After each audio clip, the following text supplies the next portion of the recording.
আগে একটা নিবেদন করতে চাই আপনাদের, আপনাদের যেমন প্রশ্ন করার অধিকার আছে, আমারও উত্তর না দেওয়ার অধিকার আছে। সেমন হচ্ছে উত্তর না দেওয়া মানে উত্তর আমি না জানার অধিকার। মানুষ তো ভুল করতে পারে, তা আমার কোনো উত্তরকে আপনারা ধ্রুব মনে না করলেই খুশি হব। আমিও আলোচনায় অংশগ্রহণ করছি মাত্র, আমি কোনো অথরিটি নই। উপদেষ্টা সংক্রান্ত বিষয়ে আমি মন্তব্য করতে চাই না, কারণ এটা তো আমার এখতিয়ার নয়।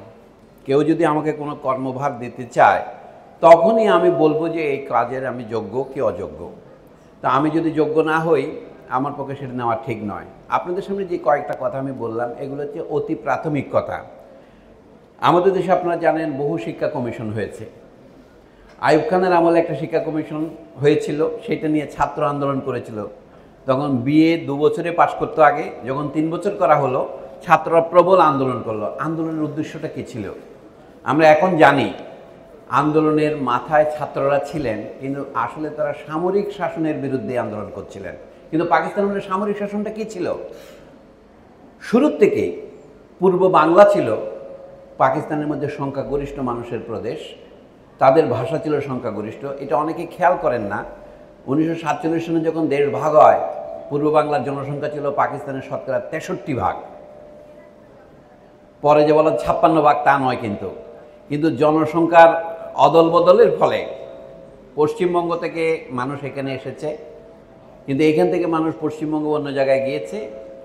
আবার পাকিস্তানের অন্য মানুষ পশ্চিম পাঞ্জাব থেকে পূর্ব পাঞ্জাব এসেছে, আবার দিল্লি থেকে করাচিতে গিয়েছে। এই জন্য পাকিস্তানের জনসংখ্যারও হার বদল হয়েছে। ফলে দেখা যায় শেষ পর্যন্ত পাকিস্তানের জনসংখ্যার হার দাঁড়ালো 44-56। এটা এখন ইতিহাস থেকে প্রায় বিলুপ্ত হয়ে গেছে। আগে ছিল 63 এবং 37। অর্থাৎ পশ্চিম পাকিস্তানের তুলনায় পূর্ব পাকিস্তানের জনসংখ্যা ছিল প্রায় 2 গুণ 1.5 গুণ বেশি। যাও, সেই সময়ে পাকিস্তানের রাষ্ট্রভাষার প্রশ্নে যে যুক্তিটা দেওয়া হয়েছিল সেটা হচ্ছে উর্দু পাকিস্তানের কোনো অংশেরই সংখ্যাগরিষ্ঠের ভাষা নয়, সেটা একটা ভারতীয় মুসলমানদের ঐক্যের ভাষা। দিল্লির অদূরবর্তী আলিগড়ের মুসলিম বিশ্ববিদ্যালয়ের তৎকালীন উপাচার্য ডক্টর জিয়াউদ্দিন আহমদ প্রস্তাব করেছিলেন পূর্ব বাংলার লোকদেরও উচিত ভারতীয় এবং পাকিস্তানি মুসলমানদের ঐক্যের খাতিরে উর্দুকে রাষ্ট্রভাষা হিসেবে মেনে নেওয়া। কিন্তু পূর্ব বাংলার ছাত্ররা সেটা মানে নাই, পূর্ব বাংলার মানুষও মানে নাই। এছাড়াও অর্থনৈতিক এবং অন্যান্য সব বিষয়ে পাকিস্তানের যে বৈষম্য, সেটার বিরুদ্ধে আন্দোলনটা আইয়ুব বিরোধী শিক্ষা আন্দোলনে রূপান্তরিত হয়েছিল। আপনার প্রত্যেক আন্দোলনের মধ্যে একটা বাইরে প্রকাশ্য জাহেরি কথা থাকে আর একটা বাতেনি কথা থাকে। এরপরে আপনারা জানেন আইয়ুব বিরোধী আন্দোলনের ফলে আইয়ুব খানের শাসন কিছুটা নড়ে উঠেছিল। তখন তারা বিএকে ওই যে যাদেরকে আন্দোলন করেছিল তাদেরকে 2 বছরের ডিগ্রি দিয়ে দিয়েছিল। পরের প্রশ্নের সাথে এটা যোগ আছে, একটা অস্থিতিশীলতা তৈরি হয়েছিল। তখন ওই বছর যারা পাশ করেছিলেন তাদেরকে বলা হয়তো, তখন নতুন দশমিক মুদ্রা চালু হয়েছে। মানে আগে তো 16 আনা ছিল, তখন 100 পয়সা চালু হয়েছে। 6 পয়সায় 1 আনা হতো, আগে 4 পয়সা 1 আনার জায়গায় ওদের বলা হতো 10 আনি গ্রাজুয়েট, যেহেতু 2 বছরে তাদেরকে ডিগ্রি দেওয়া হয়েছে। এই অস্থিতিশীলতার কথা আমি বলছি, এইটাও শিক্ষা আন্দোলন আমি বিখ্যাত ছিল। আরেকটা আন্দোলনের কথা বলি, সেটা হচ্ছে এটা তো বোধহয় এটা চলে নাকি আপনার? না, আচ্ছা, তাহলে এটা একটু রেখে দেই, বন্ধ রাখেন। তা আমাদের কই চলছে না? আচ্ছা, পাকিস্তান দেশ ও কৃষ্টি নামে একটা বই পাকিস্তান সরকার পূর্ব পাকিস্তানে চালু করেছিলেন। সেই জন্য স্কুলের ক্লাস 9-10 ছেলে মেয়েদের পড়ার জন্য। এটা কি এখন যেটাকে ইমার্জেন্সি অফ বাংলাদেশ বলে একটা কোর্স পড়াচ্ছেন না আপনারা, সেরকম এটা পাকিস্তানের ইতিহাসকে 5 বছর প্রসারিত করা হয়, 5000 বছর। সিন্ধু সভ্যতার ইতিহাসকে ব্রিটিশ আর্কিওলজিস্টরা বলেছে এটাই পাকিস্তানের ইতিহাস। হঠাৎ করে জাম করে 5000 বছরের ইতিহাস। বাংলাদেশ স্বাধীন হওয়ার পরে বহু লোক বই লিখেছিলেন 5000 বছরের বাংলা ও বাঙালি। বাংলা ভাষার নামও তখন শুরু হয় নাই। এই ধরনের যে অতিশয়োক্তি, এটা যারা তোষামোদকারী সভাসদ তারা করে থাকেন। তা আমিও বলবো, বর্তমানে আমাদের দেশে শিক্ষা কমিশন যেগুলো হয়েছে তার মধ্যে এরকম তোষামোদের ভাষায় ভর্তি। কুদরতে কুদা শিক্ষা কমিশনের আপনার প্রশংসা করেন। আমি ইএসডিওর সংগঠনের তালিকায় মনীষী গান্ধীদের মধ্যে কুদরতে কুদার নামও দেখলাম, কিন্তু যখন ভিতরে পড়ে দেখবেন তাদের এই কথাগুলো ইংরেজিতে বলে পায়াস উইশ, এগুলো হচ্ছে তার অনেকটা ভালোবাসা জনিত এবং শুভ বুদ্ধির উদয় হোক টাইপের কথা। কিন্তু এটা কোনোদিন বাস্তবায়িত হয়নি। এরপরে বাংলাদেশে প্রায় 7-8টা শিক্ষা কমিশন হয়েছে, এগুলো কোনো কাজে আসেনি। কারণ হচ্ছে কি, তারা তো সমস্যার মূল ধরতে পারেন নাই। আমি দু একটা সমস্যা দিলে আপনারা বুঝবেন। এই যে নবম শ্রেণী থেকে আপনি বিজ্ঞান, মানবিক, বাণিজ্য শিক্ষা চালু করেছেন, এটা কেন করেছেন আপনি? এটা তো আমেরিকায় নাই, এটা তো বিলেতে নাই, আমাদের দেশে তারা চাপিয়ে দিয়েছিল। কেন দিয়েছিল তারা?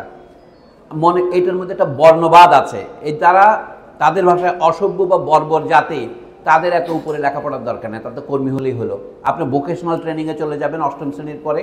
তারপরে আমরা যে সমস্ত ইঞ্জিনিয়ার এবং ডাক্তার তৈরি করছি, তারা এক একটা রোবট হয়ে দাঁড়াচ্ছে।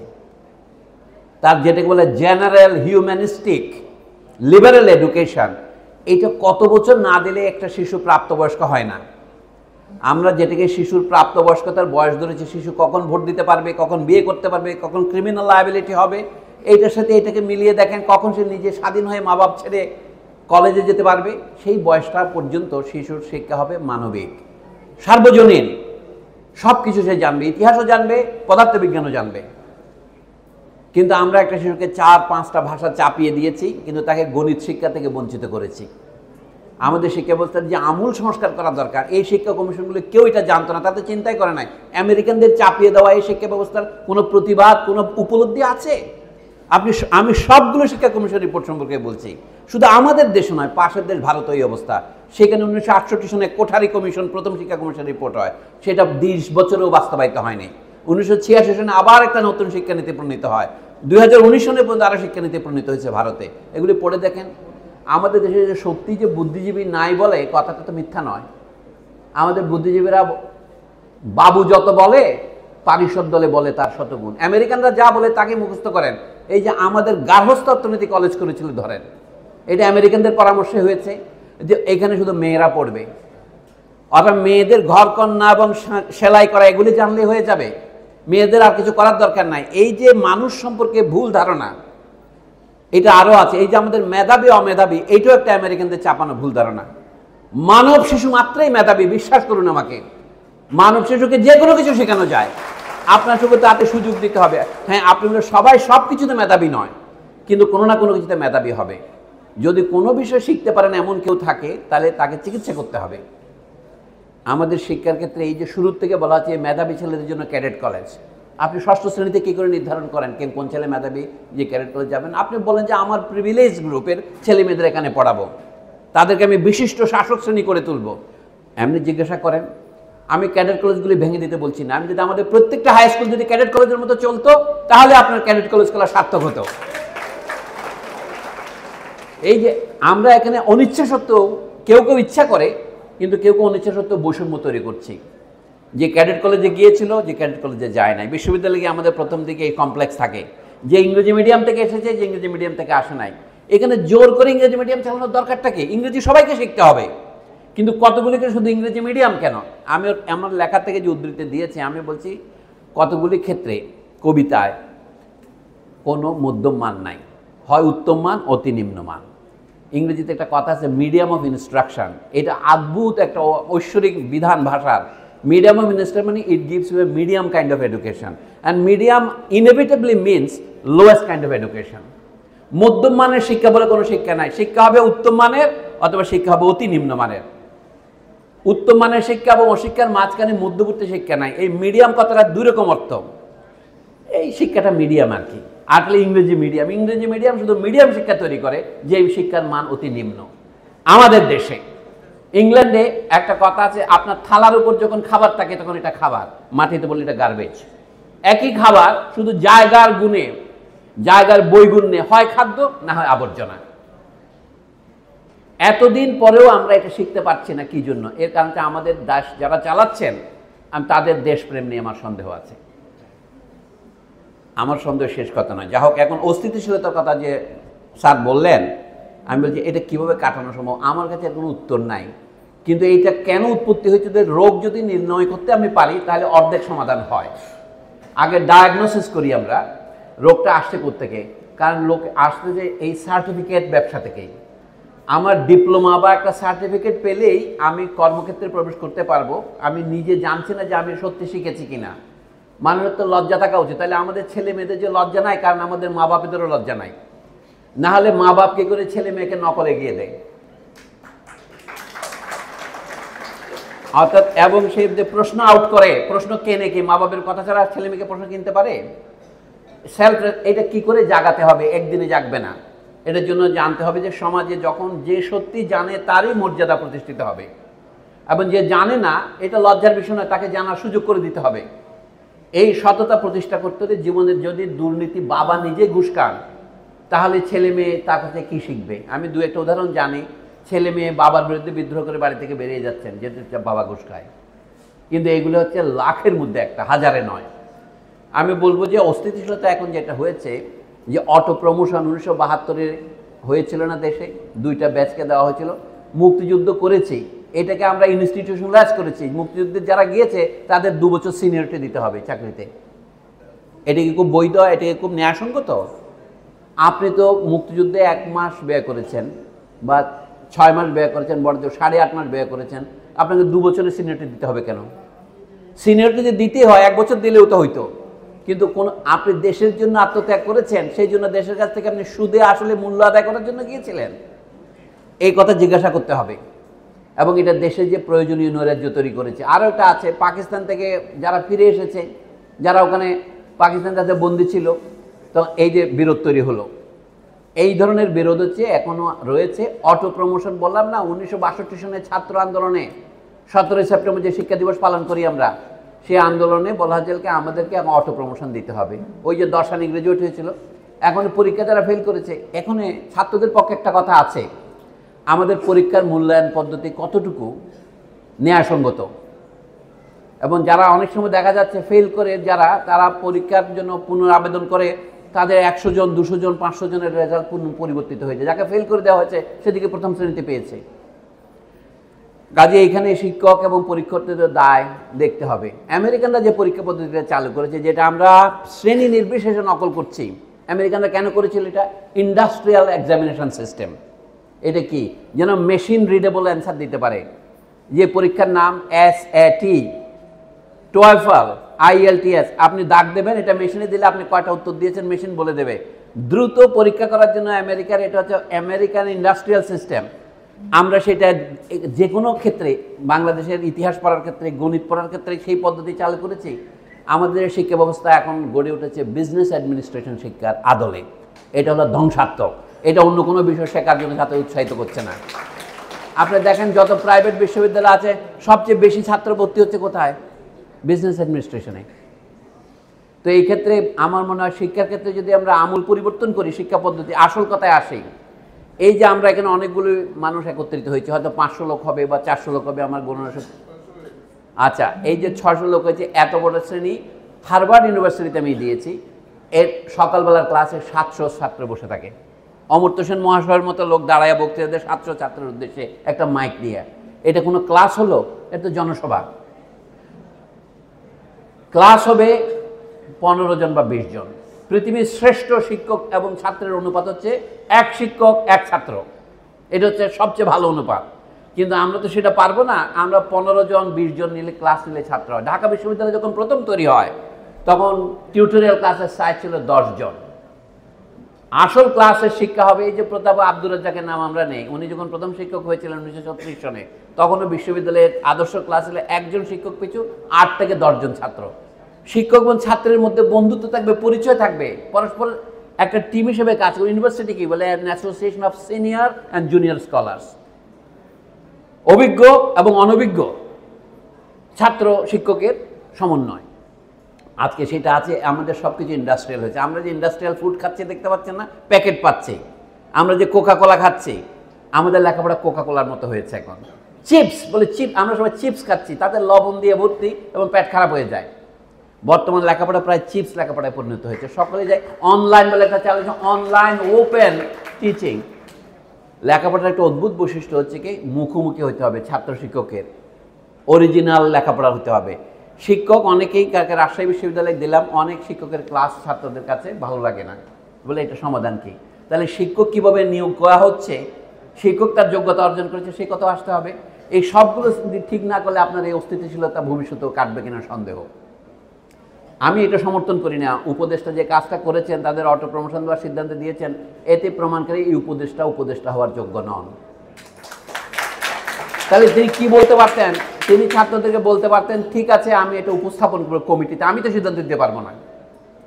কারণ শিক্ষা পরীক্ষা যুক্তি দেওয়ার ক্ষমতা একজন ব্যক্তির নয়, এটা একটা বোর্ডের কাছে যাওয়া উচিত ছিল, একটা কমিটির জন্য তাকে অপেক্ষা করা উচিত ছিল। তার কথায় আইন হবে কেন?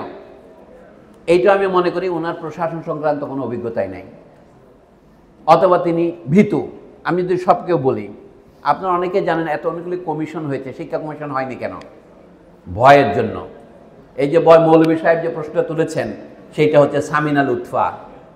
সামিনা লুৎফা হচ্ছেন গত আন্দোলনে আমাদের মাসুদ সাহেব যে ভূমিকা রেখেছেন রাজশাহী বিশ্ববিদ্যালয়ে, অথবা রাজশাহী বিশ্ববিদ্যালয়ের উপাচার্য যিনি হচ্ছেন সালেহ হাসান নকিব, তাদের মতো ভূমিকা রেখেছেন। যখন ডিবি 6 জন ছাত্র নেতা সমন্বয়কে ধরে নিয়ে গিয়েছিল, তাদেরকে উদ্ধার করার জন্য যারা শিক্ষকরা গিয়েছিলেন, সামিনা লুৎফাকে ব্যক্তিগতভাবে আমি চিনতাম না, আমি ওই আন্দোলনের মাধ্যমে তার নাম শুনেছি। তিনি হলেন অকুতবয় সাহসী একজন সংগ্রামী অধ্যাপিকা।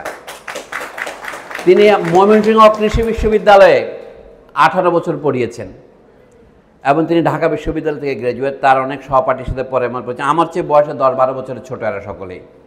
তো এখন তাকে যখন ওই কমিটিতে, কারিকুলাম কমিটিতে সদস্য রাখে, তাকে না, কামরুল হাসান বলে আরেক ভদ্রলোক আছেন, পদার্থবিজ্ঞানের অধ্যাপক ঢাকা বিশ্ববিদ্যালয়ে, তাদের দুজনকে কমিটি থেকে বের করতে হবে। এটা পরে বলেছেন ওই নেতারা, মৌলবী নেতারা, যে আমরা তো চেয়েছিলাম এই দুজনকে যেন বের করা হয়। তখন তাদের নামে একটা কুৎসা রটনা করতে হবে।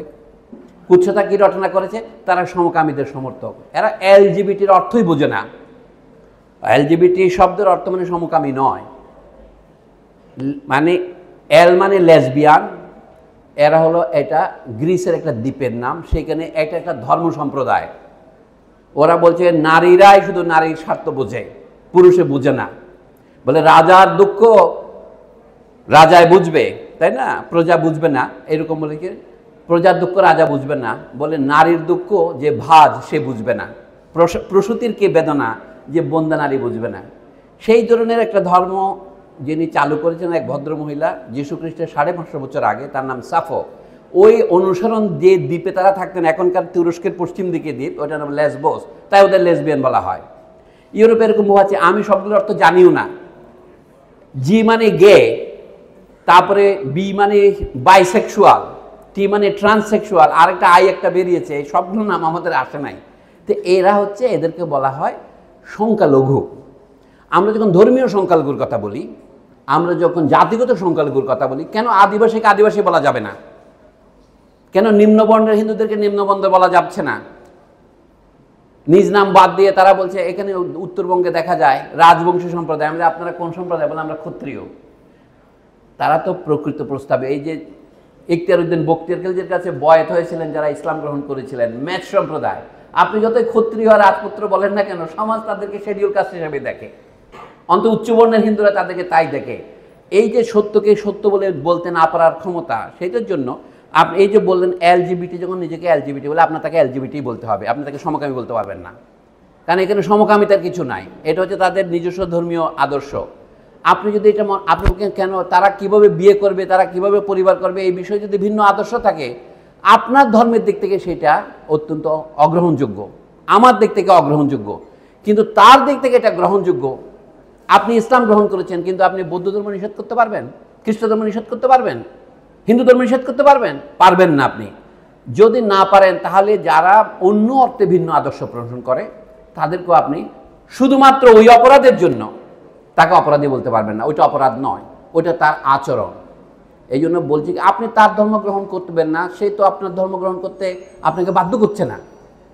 সামিনা লুৎফরা এই ধরনের কথাই বলেছেন, যে সকল নরগোষ্ঠীর, সকল জাতিগোষ্ঠীর, সকল বিশ্বাসের অধিকার রক্ষা করতে হবে। এই যে ধর্মনিরপেক্ষতা বলে একটা কথা নিয়ে আমাদের সমাজে বিতর্ক আছে, সেইটারও পরিষ্কার করা উচিত আমাদের। ইউরোপে সর্বপ্রথম যখন খ্রিস্ট ধর্মের মধ্যে একটা প্রতিদ্বন্দ্বিতা দেখা দিল, আমি অতি সংক্ষেপে বলছি, পল পিটার যে খ্রিস্ট ধর্ম প্রচার করলেন, সেটা তারা গ্রিক ধর্ম থেকে ইউরোপে যখন এটা রূপান্তরিত হলো এই ল্যাটিন ভাষায়, তখন খ্রিস্টীয় সন 1000 সনের দিকে, যখন ক্রুসেড যুদ্ধ শুরু হয়নি, সেই সময় খ্রিস্ট ধর্মের একটি বিভাজন দেখা দিল। একটা হলো গ্রিক অর্থোডক্স চার্চ, আর একটা হলো রোমান ক্যাথলিক চার্চ। এটা কখন? 1000 সনে। গ্রিক অর্থোডক্সরা বললেন, বাইবেলের যেটা মূল পাঠ, যেটা গ্রিক ভাষায় আছে সেটাই আমাদের অনুসরণীয়। আর রোমান ক্যাথলিকরা বলে না, বাইবেলের যে অংশটাকে আমরা ল্যাটিন ভাষায় অনুবাদ করেছি সেটাই আমাদের অনুসরণীয়। এইভাবে দুই গ্রুপ হলো। আমি অতি সংক্ষেপে বলছি, ওটিকে গ্রিক অর্থোডক্স চার্চ বলে, এখন রাশিয়ান অর্থোডক্সও বলে। ওরা লেখে অন্য হরফে, কিরিলিক ভাষায়। আর এটা তারপরে আরও 500 বছর পরে 1500 সনের কাছাকাছি ক্যাথলিক ধর্মের দুর্নীতির বিরুদ্ধে একটা বিদ্রোহ দেখা দিল। এটাকে বলে প্রোটেস্ট্যান্ট ধর্ম। এই প্রোটেস্ট্যান্ট ধর্মের মধ্যে অজস্র দল বেরিয়েছে। জার্মানিতে মার্টিন লুথার, সুইজারল্যান্ডে জুইংলি এবং আরও অন্যান্য লোকেরা বেরিয়েছেন। আপনারা যেগুলো জানেন, আমি কয়েকদিনের পুনরাবৃত্তি করছি না। এই সময়ে আরেকটা বিভাজন দেখা দেয়। এই বিভাজন দেখার ফলে ইউরোপের ধর্মে ধর্মে এত বিদ্ধ, 100 বছর ইউরোপের বিভিন্ন রাজ্যের মধ্যে, উত্তর এবং দক্ষিণের মধ্যে লড়াই চলে, যেটা 100 ইয়ার্স অফ রিলিজিয়াস ওয়ার বলে। তারপরে তারা একটা সমঝোতায় আসেন যে এই দেশে যদি আমাদের বাস করতে হয়, প্রত্যেক ধর্মকে প্রত্যেক অপর ধর্মকে সম্মান করতে হবে। বহু রক্তগঙ্গা বয়ে গেছে ফ্রান্সের মতো দেশে। ক্যাথলিকদের ওখানে প্রটেস্ট্যান্টদের মেরে ফেলেছে, ওদেরকে উগেনো বলতো, আর অন্যান্য জায়গায় মেরেছে। আমি যে সেইখান থেকে তারা বলেছে কি, রাষ্ট্রের কাজ হবে সকলকে তার ধর্ম পালনের স্বাধীনতা দেওয়া এবং কোনো ধর্মের পক্ষপাত না করা। আমি আগেই বলছি, রাষ্ট্র হচ্ছে মীমাংসা করার মতো আম্পায়ার। আম্পায়ার কোনো পক্ষ নেবে না, তাহলে আর খেলা হবে না। আপনি যে ধর্মের অনুসারী হন না কেন, বিচারের আসনে বসলে কারো প্রতি পক্ষপাত দেখাবেন না। সেইটা আমাদের দেশে সেকুলারিজম নামে চালু হয়েছে। রাষ্ট্র নিরপেক্ষ থাকবে, কিন্তু যার ধর্ম সে পালন করবে। এই জন্য আমেরিকার সংবিধানের 1 নম্বর ধারায় লেখা আছে, Congress shall establish no religion but will ensure the freedom of all religions. অর্থাৎ রাষ্ট্র কোনো ধর্মের প্রতিষ্ঠা করবে না বা পক্ষপাত করবে না, কিন্তু সকল ধর্মের চর্চা করবে। এখন সামিনা লুৎফার কথায় আসি। আমাকে ঢাকা বিশ্ববিদ্যালয়ে বাংলার সংস্কৃতি নামে একটা সংগঠন দেওয়া দেয়, বাংলার সংস্কৃতির বহু বৈচিত্র্য। সেখানে একজন খ্রিস্টান ধর্মগুরু হাজির ছিলেন, একজন বৌদ্ধ ধর্মগুরু হাজির ছিলেন, একজন হিন্দু ধর্মগুরু হাজির ছিলেন রামকৃষ্ণ মিশনের, এবং আরও কয়েকজন, একজন পার্বত্য চট্টগ্রামের চাকমাজাত প্রতিনিধি ছিলেন, বাঙালি মুসলমানদের প্রতিনিধিও ছিলেন, একজন মৌলানা ছিলেন। এবং আমাকে দুর্ভাগ্যবশত স্বাধীনতার কারণে আমাকে সভাপতিত্বের আসনে বসতে হয়েছিল। তখন আমাকে জিজ্ঞাসা করছিল যে এই সামিনা লুৎফাদের এই প্রসঙ্গ নিয়ে আপনার বক্তব্য কী, ওই প্রশ্নোত্তরেই। আমি বলেন যে আমার বক্তব্য হচ্ছে, সকলে তার বক্তব্য প্রকাশের স্বাধীনতা থাকা উচিত। এমনকি যাদেরকে আপনি সমকামী বলছেন তাদেরও বক্তব্য প্রকাশের স্বাধীনতা থাকা উচিত। এখন এইটাতে লোক বলছে, ও তাহলে তো আপনি তো সমকামীদেরকে সমর্থন করতেছেন। আমি বলছি, আমি খ্রিস্টানদের স্বাধীনতা থাকা উচিত বলে আমি খ্রিস্টান হয়ে যাই? আমি বলছি, কোনো মানুষের অপরাধ প্রমাণিত না হওয়া পর্যন্ত তাকে নিরপরাধ ধরে নিতে হবে। এটা হচ্ছে ন্যায় ধর্মের একটা অঙ্গীকার। কিন্তু এখন পরবর্তীকালে যে মৌলানারা দাবি করেছিলেন সামিনা লুৎফাদেরকে তুলে দেওয়া, আমাদের সেই একই শিক্ষা উপদেষ্টা একটা আংশিক অসত্য আচরণ করে, আমি মিথ্যাচরণ বলছি না, উনি বলেন যে এই সিদ্ধান্ত আমরা নিয়েছিলাম, যে কমিটি করেছিলাম, এটা ভুলে প্রজ্ঞাপন হয়ে গেছে, কাজে প্রজ্ঞাপনটা প্রত্যাহার করলাম। তার মানে কি তাহলে কামরুল হাসান এবং সামিনা লুৎফার নামও প্রত্যাহারিত হলো? তাতে কি লাভ হলো? সত্যকে এইভাবে পরাজিত করা যায় না, এটা হলো চোরাপথে পরাজয় করা। সামিনা লুৎফাদের বক্তব্য শোনেন এবং তারপরে তাদের সাথে বিতর্ক করেন। কমিটিতে আরও 8 জন ছিল, তো তা না তাদের কমিটি থেকে বের করে দেওয়ার জন্য তাদের নামে এই মিথ্যা দোষারোপ। কি দোষারোপ? 10 বছর আগে কোনো বিতর্কে সামিনা লুৎফারা বলেছিলেন, যাদেরকে সমকামী বলে অভিযুক্ত করা হচ্ছে, যাদেরকে খুন করা, আসলে একটা খুনের ঘটনা নিয়ে হয়েছিল, এইরকম খুন করা উচিত নয়। রাষ্ট্রে আইন বহির্ভূত হত্যাকাণ্ডের বিরোধিতা ওরা করেছিলেন, মানবাধিকার লঙ্ঘনের বিরোধিতা করেছিলেন। তারা বলেছেন, যাদেরকে সমকামী বলে অভিযুক্ত করা হচ্ছে, ধরেন তারা আত্মস্বীকৃত সমকামী, মেনে নিলাম, কিন্তু তাদের শাস্তি দেওয়ার অধিকার তো রাষ্ট্রের, কোর্টের, লিগালি কনস্টিটিউটেড কোর্টের। আপনি গিয়ে তাকে একটা তলোয়ার দিয়ে, কিরিচ দিয়ে খুন করতে পারেন না। এই কথা বলাটার জন্য তাকে আপনি অপরাধী বলে তার যে আন্দোলনের নেতৃত্ব, সেটা থেকে তাকে নামিয়ে দিতে চাচ্ছেন। এই কথাটুকু আমি বলেছিলাম। তৃতীয় কথা হলো, জাতিসংঘ হাই কমিশন বাংলাদেশে যে মানবাধিকার প্রতিষ্ঠা করতে চাচ্ছেন, জাতিসংঘ তো সারা পৃথিবীতেই আছে। তাদের হেডকোয়ার্টার মার্কিন যুক্তরাষ্ট্রে, আপনারা সকলে জানেন। তাদের কোনো কোনো হেডকোয়ার্টার জেনেভায়, ইউরোপের বিভিন্ন দেশে। কাজেই আমাদের দেশেও তাদের একটা অফিস থাকতে পারে। জাতিসংঘের মানবাধিকার বিষয়ক হাই কমিশন তো কক্সবাজারে আছেই, রোহিঙ্গা সমস্যার বহু আগে থেকেই। কাজে জাতিসংঘ যদি বাংলাদেশের মানবাধিকারের অফিস করতে চায়, আপনি যদি মানবাধিকারের বিরোধী না হন, তাহলে এই অফিসের বিরোধিতা করবেন কোন যুক্তিতে? বরঞ্চ এইটা আসলে লোকে মনে করে আন্তর্জাতিক সংস্থা যতই আমাদের দেশে থাকবে তত তো আমাদের ভালো। এটা ঠিক, জাতিসংঘ ফেরেশতা নয়, তার মধ্যেও পক্ষপাতিত্ব আছে। জাতিসংঘ অনেক সময়, আপনারা জাতিসংঘের যে নিষ্ক্রিয়তা লক্ষ্য করেছেন, জাতিসংঘ এমন একটা সংগঠন যেখানে সকলেই সমান, কিন্তু কেউ কেউ একটু বেশি সমান, এখানে ভেটো পাওয়ার আছে। সুতরাং এটা আর একটা ফাইনাল প্রশ্নটা হলো যে সরকারি চাকরিতে দুর্নীতি, এটা একই জিনিস। দুর্নীতি যখন সমাজে প্রবেশ করে তখন সরকারি চাকরি তার বাইরে থাকতে পারে না। কাজে আমাদের উচিত যে শুধু সরকারি চাকরি যে অতি লোভনীয় এটা কিছু কমাতে পারি সেটা দেখানো। আমাদের বর্তমান অবস্থায় হচ্ছে দুর্নীতি আমাদের সমাজের সব কিছুকেই ছেয়ে ফেলেছে। কাজে সেই দুর্নীতি থেকে সমাজকে যদি আমরা মুক্ত করার সাধনা না করি, আমরা কিন্তু শুধু সরকারি চাকরিতে পারবো না। তবু সরকারি চাকরিতে ব্যাপার আছে, শুধুমাত্র শাস্তিমূলক ব্যবস্থা দিয়ে এটা সম্ভব। আপনারা জানেন পৃথিবীতে মৃত্যুদণ্ড আছে এখন আমাদের দেশে, অনেক দেশে নাই, কিন্তু মৃত্যুদণ্ড দিয়ে আমরা কি কোনো রকমের অপরাধ কমাতে পেরেছি? প্রথমে আমি একটা কাউন্টার ফ্যাকচুয়াল বলি, যদির কথা নদীতে, যদি এমন হতো তাহলে কেমন হতো, এটা বলে কাউন্টার ফ্যাকচুয়াল। অনেকের ধারণা যদি আমরা মৃত্যুদণ্ড তুলে দিতাম, যেমন ইউরোপের সব দেশ তুলে দিয়েছে এখন, আমাদের অপরাধের পরিমাণ বোধহয় এমন বেড়ে যেত, রাতারাতি খুনাখুনি অনেক বেড়ে যেত। কিন্তু আমাদের মৃত্যুদণ্ড বহাল থাকা সত্ত্বেও, বছরে 400-500 লোককে মৃত্যুদণ্ড দেওয়া সত্ত্বেও আমাদের এখানে হত্যার পরিমাণ বা খুনের পরিমাণ কি কমেছে?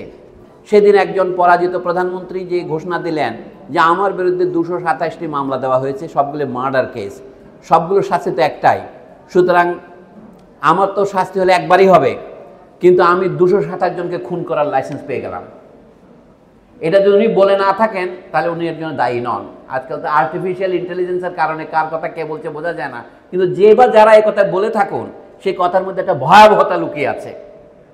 কাজেই আমি বলছি, শাস্তি দিয়ে অপরাধ কমে কিনা আমি জানি না, কিন্তু শাস্তি দিয়ে অপরাধ কখনো নির্মূল করা যাবে না। তাহলে আমি কি শাস্তি তুলে দেওয়ার পক্ষে বলছি না, কতগুলো শাস্তি হচ্ছে এখন আধুনিক পৃথিবীর মাপকাঠিতে অমানবিক। আমার সাথে এই 20 বছর আগে সুপ্রিম কোর্টে, আমি তখন সুপ্রিম কোর্টে আসা যাওয়া করতাম, ফ্রান্সের রাষ্ট্রদূতের দেখা হয়েছিল এরকম সম্মেলনে। আমার বক্তৃতার পর উনি আমাকে প্রশ্ন করলেন যে সলিমুল্লাহ খান, আপনাদের দেশে মৃত্যুদণ্ড তুলে দিলে কেমন হয়? আমি তখন তাকে রসিকতা করে বললাম, আপনার দেশের ধন সম্পদ আমাদেরকে দেন, আমরাও মৃত্যুদণ্ড তুলে দেব, কারণ অনুন্নত দেশে মৃত্যুদণ্ডের পরিমাণ বেশি থাকে। আপনারা কবে তুলে দিয়েছেন স্যার? আমি তাকে জিজ্ঞাসা করলাম, বলে 1982 সনে। তাহলে তাতে কি লাভ হলো? আপনি সেই কবে ফরাসি বিপ্লব করেছেন 1793-তে, আপনি তার প্রায় 200 বছর পরে মৃত্যুদণ্ড রোধ করেছেন। আমরা তো 71 সনে মাত্র রাষ্ট্র প্রতিষ্ঠা করেছি, আমাদেরকে 100 বছর সময় দেন, আমরা তো তুলে দেব। উনি আর কোনো উত্তর দিতে পারেন নাই, ফরাসি ভদ্রলোক। এখন আপনাদেরকেও বলবো, সরকারি চাকরিতে দুর্নীতি কমানোর উপায় হচ্ছে সমাজের দুর্নীতি কমানো, এটা সাধারণ উত্তর হলো। কিন্তু সরকারি চাকরিতে যদি গত সরকার যেটা করেছিল, বলে আমি তো বেতন বাড়িয়ে দিয়েছি, আপনাদের সেক্রেটারিদের বেতন 80,000 করেছি, তা তো আপনারা দুর্নীতি করেন কিনা? আপনারাই বলুন তো, বেতন বাড়িয়ে দেওয়ার ফলে কোনো রকমের দুর্নীতি কমেছিল? অতএব সেই কথা বলা বৃথা। ধন্যবাদ। যে পরীক্ষার খাতা মূল্যায়নের সময় আমাদের প্রতিষ্ঠানের প্রধানেরাও আমাদের বলেন একটু সদয় হয়ে দেখবেন। পরীক্ষাটা সদয় হয়ে দেখার বিষয় নয়, আমাদের যে তাকে সদয় হয়ে তাকে ভালো শিক্ষা দেওয়া উচিত ছিল আমার, যেন পরীক্ষা সে খারাপ না করে। তাহলে শুধুমাত্র পরীক্ষা দিয়ে কীর্তি নির্ণীত হয় না। যারা শিক্ষকদের বলেন যে পরীক্ষার খাতাটা একটু মনোযোগ দিয়ে দেখবেন, তারা ভালো বলেন, কিন্তু এটা দয়া দিয়ে দেখবেন, এটা ভালো কথা নয়। কারণ এখানে দয়া, মায়া, রাগ, অনুরাগ বাদ দিয়ে করতে হবে। আমাদের মন্ত্রীরা যখন শপথ গ্রহণ করেন তখন তারা বলেন আমি রাগ বা অনুরাগের বশবর্তী হয়ে কোনো সিদ্ধান্ত নেব না, কিন্তু তারা রাগ অনুরাগের বশবর্তী হয়ে সব সিদ্ধান্ত নিয়ে থাকেন। কাজে সেখান থেকে আমরা হয়তো উদাহরণ নিয়েছি, অনুরাগ দিয়ে আপনি দেখবেন। কিন্তু তবে একটা কথা বলা যায়, এটাকে বলে প্রিন্সিপাল অফ নন ডিসক্রিমিনেশন। আন্তর্জাতিক আইনে আছে MFN বলে, মানে মোস্ট ফেভার্ড নেশন। যদি কোনো একটি দেশকে আপনি শুল্কমুক্ত বাণিজ্য করার অধিকার দেন কোনো দ্রব্যের উপর, তাহলে অন্য সকল দেশকেও একই সুবিধা দিতে হবে। শিক্ষাক্ষেত্রে আমাদের দেখতে হবে সকল ছাত্রছাত্রীর প্রতি সমান মনোযোগ দিতে হবে, যদিও বাস্তবে এটা সম্ভব নয়। তবু আমি বলছি যে এটা হলো নন ডিসক্রিমিনেশন, ছাত্রছাত্রীদেরকে সমান চোখে দেখতে হবে। কিন্তু সদয়ের হলে সবার প্রতি সদয় হতে হবে, অথবা নির্দয় হলে সবার প্রতি সমান নির্দয় হতে পারবে। একজনের খাতা বেশি সদয় হবো, আরেকজনের খাতা যদি কম সদয় হই, তাহলে তো আমি ডিসক্রিমিনেশন করছি। এটা খুবই কঠিন কাজ, এটা পুলসেরাতের মতো, আপনারা এদিকে পড়বেন না ওদিকে পড়বেন। ন্যায়ে যদি আপনি থাকতে চান, আমি এই জন্য বলেছি যে আমাদের দরকার এখন বিশেষজ্ঞ তৈরি করা, কিন্তু আমরা সাধারণ জ্ঞানকে অনেক কমিয়ে, এটা বলে ট্রেড অফ, সাধারণ জ্ঞানের পর আপনার ওজনটা কমিয়ে আমরা বিশেষায়নের উপর বেশি গুরুত্ব দিচ্ছি। এর একটা প্রমাণ হচ্ছে অষ্টম শ্রেণীর পরে গ্রুপ ভাগ করে দেওয়া, যেটা আমাদের উচিত ছিল দ্বাদশ শ্রেণীর পরে করে দেওয়া। এই যে 4 বছর পিনিয়ে আনলাম, অথচ আমরা কেউ জিজ্ঞাসা করলাম না চিলে আপনার কান নিয়ে গেছে, আপনি চিলের পেছনে ছুটছেন, নিজের কানে হাত দিয়ে দেখছেন না। আপনি জিজ্ঞাসা করতে পারতেন, আচ্ছা মার্কিন বন্ধুরা আপনাদের দেশে কি করেন, ব্রিটিশ বন্ধুরা, ফরাসি বন্ধুরা আপনাদের দেশে কি করেন। তারা তো মাধ্যমিক শিক্ষা শেষ করার আগে কাউকে টেকনিক্যাল এডুকেশনে দেন না। ওখানেই ঠিক হয় কে টেকনিক্যালে যাবে, কে জেনারেলে যাবে, কে ফিজিক্স পড়বে, কে ইকোনমিক্স পড়বে, কে লিটারেচার পড়বে। সেখানেও নানা খণ্ড বিখণ্ড হয়েছে, বসুধারে শত খণ্ড ক্ষুদ্র করে বিভক্ত করে রেখেছে। সেই তর্ক আমি এখানে করছি না, আমি শুধু শিক্ষার পর্যায়টা বলছি। তারপরে যে পড়াশোনার মধ্যে আমাদের প্রত্যেককেই ইঞ্জিনিয়ার, ডাক্তার হতে হবে, কিন্তু তার তো একটা অভিন্ন পরিচয় আছে, সকলকে নাগরিক হতে হবে, মানুষের প্রতি ভালোবাসার কথা জানতে হবে। শুধুমাত্র পড়ে কিন্তু হবে না, এটা আচরণ থেকে, উদাহরণ থেকে শিখতে হবে। আমরা উদাহরণ থেকে বেশি শিখি। এই জন্য যে স্যার প্রশ্ন করেছেন যে আমরা কি মানুষ তৈরি করতে পেরেছি, দুটো প্রশ্ন একই ধরনের। নুরুল ইসলাম সাহেবের প্রশ্নও যা, ওনার প্রশ্নও তাই, যে আমরা মানুষ যে তৈরি করতে পারছি না তার কিছু অংশ আমাদের শিক্ষা পরিকল্পনাতেই আছে, কারিকুলামে এই ত্রুটিটা আছে। যে শিক্ষার মধ্যে আমি পরিষ্কার করে বলতে চাই, আপনি ইঞ্জিনিয়ার হবেন, আপনি ইঞ্জিনিয়ার যোগ রাজনীতিবিদ হবেন। এটা শেষ প্রশ্ন যিনি করলেন তার কাছে বলছি, ছাত্ররাই হচ্ছে ভবিষ্যতের রাজনীতিবিদ। আমাদের দেশে এখন যারা নেতৃত্ব দিচ্ছেন, লক্ষ্য করবেন যারা ছাত্র জীবনে রাজনীতি শিক্ষা করেছে তারা ভালো রাজনীতিবিদ হয়েছে, এবং যারা হয় নাই তারা ব্যুরোক্রেট হয়েছে। ব্যুরোক্রেটদেরকে আমি অপ্রয়োজনীয় মনে করি না, কিন্তু ব্যুরোক্রেট হলে যেটা হয় সেটা আমাদের বর্তমান শিক্ষা উপদেষ্টা যে কাজটা করেছেন সেটা তার একটা উদাহরণ। উনি তো ব্যুরোক্রেটই, বিশ্ববিদ্যালয়ের অধ্যাপক, তিনি শ্রেষ্ঠ অর্থনীতিবিদ, কিন্তু শিক্ষা পরিচালনার দায়িত্ব পালনে তিনি সক্ষম কিনা সেটা প্রশ্ন করার সুযোগ তিনি তৈরি করে দিয়েছেন আমাদের।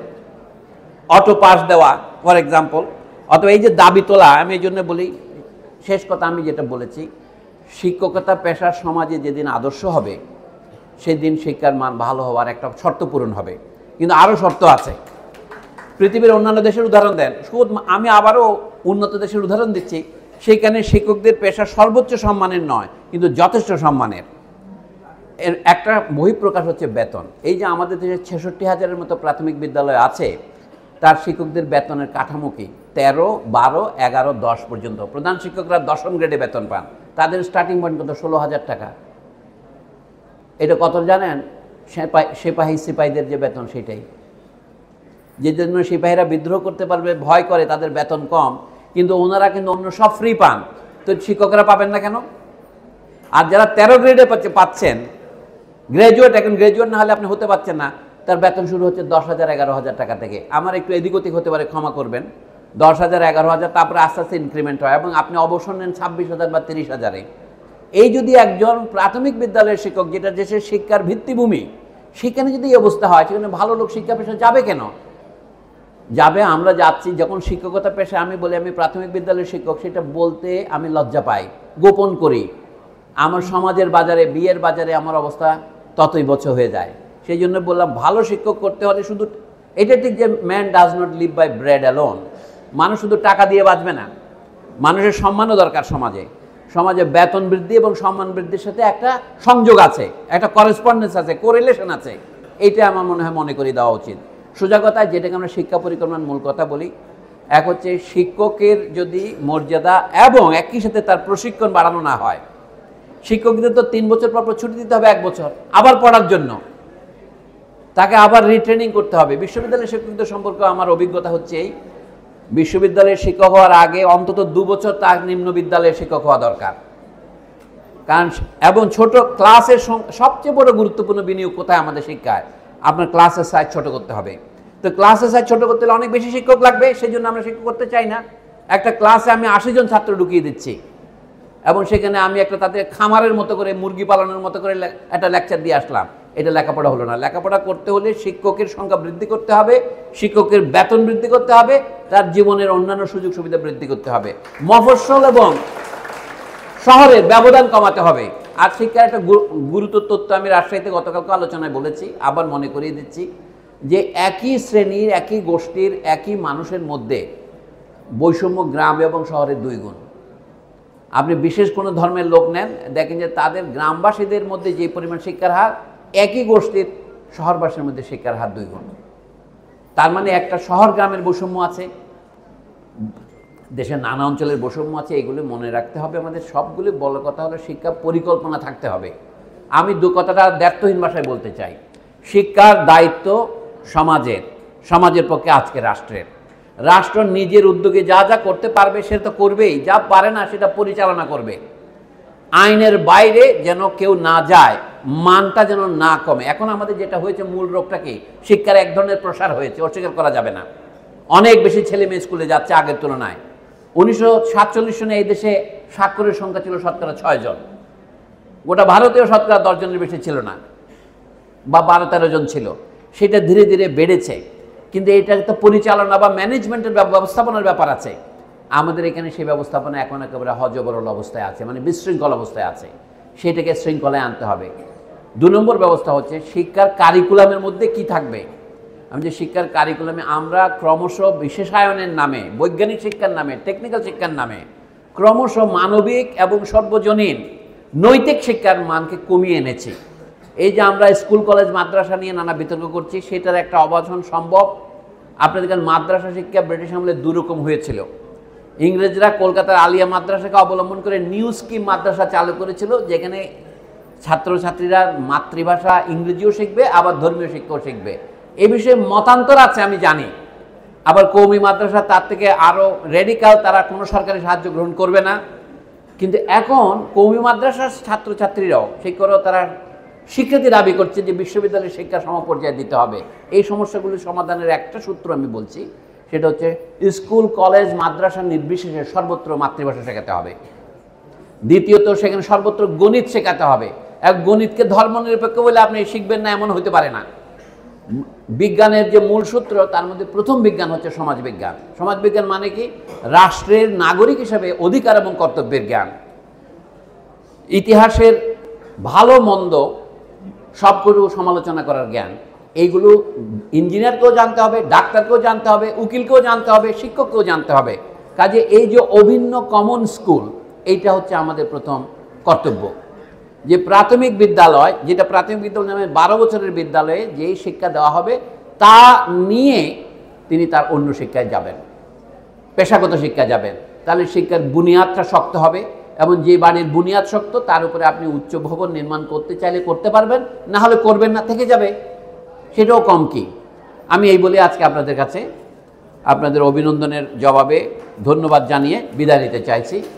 ইকো সোশ্যাল ডেভেলপমেন্ট অর্গানাইজেশন এবং ঠাকুরবাদ নাগরিক বন্ধুবান্ধব ও মুরব্বীগণ, আপনাদের কাছে আমি অসীম কৃতজ্ঞ।